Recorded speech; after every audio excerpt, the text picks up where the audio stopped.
Welcome to Our Girl Relationships. We talk about the problems people face in their day to day lives. Let's start with the video. Honestly, I think somewhere in the back of my mind, I always knew my husband was a shallow man. But because I loved him, I chose to ignore a few of his flaws. I mean, a relationship is all about compromising, right? But now I'm at a place where I can no longer ignore his habits and don't know if I should keep on pretending to be happy with what I have. Am I being an a-hole here for lying and being in a sham of a marriage? Should I be upfront with my husband about my feelings? So, about a month ago, I found out that I was to be promoted as the head manager of the sales division at my company. That is honestly a really huge deal because it'll mean I wouldn't have to frequently head out in the field to carry operations and promote our product. I'll be finally able to get rid of overtime nights, and my bonus would not depend on the target I met in a particular business term. Now, usually, if you work really hard in sales and are able to bring in great deals, your salary for that month is guaranteed to be huge. But as a head manager of an entire division, my pay would not depend on the deals I'll bring in, and my bonus would be fixed every year, regardless of whether we made profits or not. So naturally, the post for me meant something I'd like to celebrate. That's why I decided to throw a promotion party and invite my friends and family. I spent a whole week planning everything for the party. I wanted this to be a surprise for my husband because me being promoted not only ensures me coming home early and getting to spend time with him, it also means we will be able to improve the quality of our life. We wouldn't have to worry about saving every single penny and cutting back on ordering chicken. We can just let loose and enjoy our lives. So I told everyone not to let my husband know about my promotion. But my husband is a very tenacious man and he knew I was hiding something. So he kept pestering me about it. I told him the party was nothing but a small get together because we rarely get time to socialize with our busy work life. Although after a while he gave up on asking me every few hours about it, he still kept trying to get information out of my family by casually calling them. But to my relief, no one rained on my parade. The day of the party, when everyone was gathered, I decided to throw a toast. I gathered everyone's attention and made the speech I had so carefully prepared. I finally announced my promotion to the room full of people I loved, and among them was my husband. His reaction was so funny to my reveal that I went ahead and gave him a hug. Although he unconsciously hugged me back, I could feel him being stiff and uncomfortable. I asked him what's wrong, and he forced out a smile, congratulating me. He said nothing is wrong, and he's just surprised that I didn't discuss this with him before taking up the promotion. I laughed at his comment and told him why would I need to discuss a great opportunity? It was an obvious choice for the both of us. He scowled a little and said, "We will talk about this after I've attended to my guests." Then he pulled me away from him and started clapping like a supportive husband in front of the guests who were waiting for me to open the champagne. My mood was a little spoiled, but I went on to play the part of the hostess. That night, after everyone had left, I asked my husband what was wrong with him. He told me he was just a little uncomfortable with me taking up a high paying position when we were comfortable in our previous lives. He said there was no need for me to be the person who brought in a larger piece of bacon into our home. That's when I knew what his fit was about. This man that I loved was having problems coming to terms with the fact that his woman is earning more than him.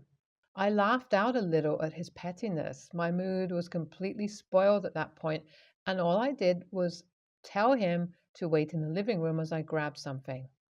I went to our bedroom and took out a few brochures. I went downstairs and handed the brochures to my husband and told him it was the gift I was going to give him. They were about a few properties I picked out that had their own driveway and a lawn. I told him I wanted to surprise him with it as we'd finally be able to move out of our two-bedroom apartment and live in a decent house. But I guess his man ego wouldn't be able to handle such luxuries. I told him that I have been nothing but a supportive wife to him. I ignored his excessive drinking with his work colleagues and his habit of screaming at labor workers without any reason. I put up with all his shortcomings because I thought his love for me was enough, and he was a man who knew how to handle a strong woman. But apparently, I was wrong. And that was it for me. If he can't control his petty feelings and is willing to spoil such an important moment of my life, I can't turn a blind eye anymore. I told him whether he wanted it or not, I was going to move into one of the houses on those brochures. If he is willing to grow a pair and change a little, I'd welcome him in my life, but if he continues to be this shallow, I am going to cut him out of my life. I told him this gift was supposed to be a happy thing, but now it's an ultimatum. He could either take it and change his narrow minded ways of thinking, or he could leave it all and get a divorce. This all happened 2 days ago, and my husband still hasn't given me his answer. I was feeling a little guilty about just throwing the choice in his face and not talking it out or trying to work things out. But now that almost 48 hours have gone by without him showing even a trace of regret over his actions, I think I did the right thing. But still, I wanted an outside opinion. Am I the a-hole here for not considering his feelings or thinking about his ego? Oh God, it's been 10 days since the party I threw, and my husband still hadn't given me his answers. With each passing day, I keep getting more and more frustrated, and I think I'm about ready to blow up. I've been trying very hard not to hold up to his face and demand an answer from him, but he keeps going about his daily routine like nothing happened. Sure, we don't talk as much, and there's an awkward air between us, but I don't think I should be the one to approach him first. He obviously knows the ball is in his court and still isn't doing anything about it. I'm starting to think I should just give up and leave. Finally, I got an answer from my husband. After a whole 3 weeks of not talking and walking on eggshells around each other, he asked me to sit with him in the living room as he needed to talk. From his expression, he looked a little sad, so I did hope he was going to apologize for how he behaved after hearing about my promotion, but oh, how wrong I was. That piece of shit didn't even bother to say he felt sad, let alone sorry about what happened. When he opened his mouth, utter nonsense came out. He told me that he thought about what I said to him about choosing his pride or his marriage and that he thinks I was wrong in my point of view. He told me that he sure does love me, but love is not enough in a relationship, and he doesn't think that he can be with someone who isn't equal with him. What a load of BS.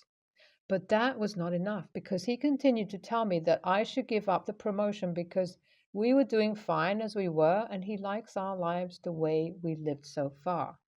He said if I really want to move higher, I should wait a year or two because he'll be getting a hike very soon and then we both can celebrate equally. That's when all my bottled up emotions came tumbling out as anger. I told him that he's really a small person for saying he prefers a working wife as long as the wife isn't surpassing him. He was basically telling me to wait for him to do better so I could do better. This absolute shell of a man could not have gone any lower. I told him that I don't want to waste any more time on him. Every second I spent with him is a waste of my energy, and I'd use it to soar higher. I told him there's no point in trying to talk it out because it's clear our marriage would not work out. After that, I left the room and threw some of my essentials into a bag and walked out of the house. I told him I'd crash at a hotel or a friend's place for a while and will get my other stuff when he's not in the house. Now, I've been staying with one of my friends from college at least until I find a rental place. I'm keeping the thought of buying my own place on hold because now I have to deal with the divorce first. It's been almost 2 years since my last update here. I've been doing well now. My divorce was as messy as they come because I was determined to leave this man with as much damage as possible. At the end, it was a 60-40 split, and I ended up getting the most assets as I wasn't entitled to alimony from my husband. Either way, he was burned badly. His pride was hurt, and in the last few visits to the court, I could actually see how this has affected his health. He was looking shabby, to put it nicely. Finally, that man is out of my life, and I could live a happy life. I bought myself A three-bedroom house where I live with my sister now. She needed a place to crash after she found work in the same city as me, and I offered to live with her. And with the amount of time I have on my hands, and now because of not working overtime, I am also able to go out and date. My life is actually better than I thought it would be after such a messy marriage.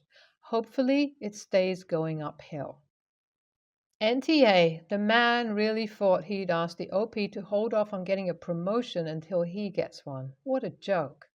I'm glad you decided to move out and leave him. You deserve someone who would push you to be better, not hold you back. NTA, you do not have to think about the feelings of such a pathetic person. You did nothing wrong in giving him an ultimatum. He got what he deserved, and good on you for not being timid and seeing clearly through this crap. I, 37, male, Canadian. A few months back, I lost my twin brother to a drunk driver. He was the older twin, and despite the fact we looked the same, we were very different. He could do no wrong in our parents' eyes, even when he was drinking, using drugs, and stealing. I, however, could do nothing correctly and was even blamed for everything bad he did. He stole money from a church, and it was my fault because I didn't support him enough, type of deal. I honestly had a very long post typed out that went into more detail, but I just am going to go with the TLDR version. Because of my parents always placing the blame on me for what my brother did, I joined the army and moved away at 19. I was 31 before anyone in my family ever returned any of my Facebook messages or text messages. I didn't send many, but I did make the first step, normally before I deployed. We finally put our past behind us and reconnected. I met his wife and 4 kids. They are awesome.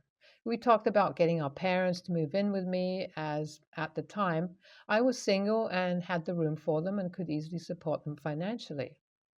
My dad lost his job, his health was declining, and our old family house was falling apart. They didn't want to move and came up with BS reasons not to do it all the time. I am now married with 2 kids and have a nice house in Manitoba with a fair amount of land. With my brother's passing, his wife has no family to look to for support. My parents only have me left.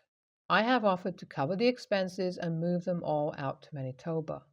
My parents can stay in my camper. It's a very nice camper, 44 feet, better than most apartments. My sister-in-law and the kids can stay in our basement that is fully furnished and has the space till they can get their own place. She's a nurse, like my wife, and my wife can get her some work. They want me to sell everything and move out to them. They live in Ottawa area. My sister-in-law has limited space with just them in their house, and my old family home doesn't even currently have a working furnace and looks like a crack house. They want me to use the money from selling my house to fix up the old family house, and everyone will move into that. I told my parents and sister-in-law I will not be selling my house and everything else to move to the Ottawa area. The cost of living is close to 4 times higher there than where I am. I have the means to support everyone where I am till everyone is settled into the new area. I do not have the same means to do so there. It's been a week now and no one has returned any means of communication with me. Wanted to take a second and say thank you to everyone. This has helped me a lot. There are some really good povs in here. I hadn't considered at the time of writing this. I do want to help them because they are family, but I'm not willing to risk hurting my family for people I'd honestly consider extended family. That may sound bad, but my wife and kids have given me more support than my own parents. So wife and kids come first. Wow, that's some choosing beggars stuff here. Definitely NTA for refusing to sell your home and move to a new province with a significantly higher COL. YTA to yourself, though, for continue to allow your toxic family to take advantage of you like this. I totally get it, though, family and all, and the desire for them to care about you the way you should be. But don't set yourself on fire to keep other people warm. NTA, they treated you badly, but now they need help. They expect you to abandon your life and do what they want. You made a generous offer and they turned it down. Forget about them. If on the off chance you do still want to help, the very least I do is say you will pay for your parents' house to be modernized on condition they sign the deed over to you, not say they'll leave it to you in their will or something. You get ownership before handing over the money. Otherwise, they will take all your money and then leave the house to sister in law because she needs it more. I, 21-year-old female, adopted a Rottweiler about a year ago. The topic about Rottweilers can be very controversial for some, I know that. I live alone and like to go on night walks around 11 p.m. to 3 a.m. I picked out a dog that I knew people would be intimidated by and would deter someone if they wanted to harm me on my walks or break into my home. As a puppy, I had the dog trained. My dog has never hurt anyone. He doesn't bark at people and never jumps on someone if he's excited. He just sits next to me without moving a muscle. I also have a very short leash, so he can't walk in front of me, and just for extra safety, I have a muzzle on him. Usually, I just take him on night walks. This has never been an issue since nobody is out. Yesterday, I decided to go on a little walk during the day since I had to wake up super early today. Of course, I took my dog with me to get him out. Well, a couple of people in the neighborhood had a problem with it because of his breed. Kids were out playing, and the parents saw him as a threat. During our walk, he did not bark at anyone. He was leashed, and for the most part, I tried to avoid people because I know some are afraid of Rottweilers. One of the neighbors walked up to me and told me that I have to refrain taking him out on walks because he is a threat and could harm a child. I said that his children should not be in fear when playing outside. I told him that my dog had not barked at anyone. He's wearing a muzzle and he's next to me. During the whole conversation, my dog sat next to me without moving a muscle, while this guy basically yelled at me, telling me he's scared of my dog. It ended with me saying that I refuse not to take my dog out just because someone is scared of my dog. They could simply not come near him and all will be well. I left and he yelled at me and called me a bitch, then proceeded to call the cops. I told the officer exactly what I told him. They can't keep me from walking my dog, so there was nothing they could really do. Now I just get stares. I understand the controversy with Rottweilers, so AITA, for refusing to not walk my dog around my neighborhood just because people are scared of him. Thank you to all the people who have responded. I decided to take Draco on day walks a lot more. He seems to enjoy it, and like a lot of people have pointed out, I'm not doing anything wrong. He's a sweet boy and well trained. To those who have pointed out that the muzzle, non-English speaker, so I apologize, I got the word wrong on the post, adds to the fear because it makes him look more intimidating, I will be removing the muzzle. I thought it was extra precaution. Now I know it's dumb. Draco is a good boy and would not hurt a fly. NTA, as a pit bull owner, I empathize. People can take their prejudices and shove them. Dogs are dogs, and yours sounds well behaved. Be a good example and show people that Roddies are good dogs by taking him on appropriate walks whenever you like. NTA, let 'em stare. Unless they're paying your bills, pay them no mind. You sound like a great owner. You could consider not muzzling since those tend to convey dangerous dog. And if your pup doesn't need one, it could help with image management. But you sure don't have to, and it's not your job to make people feel better about the literal world around them. NTA, you are a victim of most dogs being piss poorly trained. For many, a well trained dog like yours is intimidating because we are used to big dogs being a handful. It's like well trained dogs are a cold, calculating menace to many people. You know what I mean? You did nothing wrong. Walk your dog.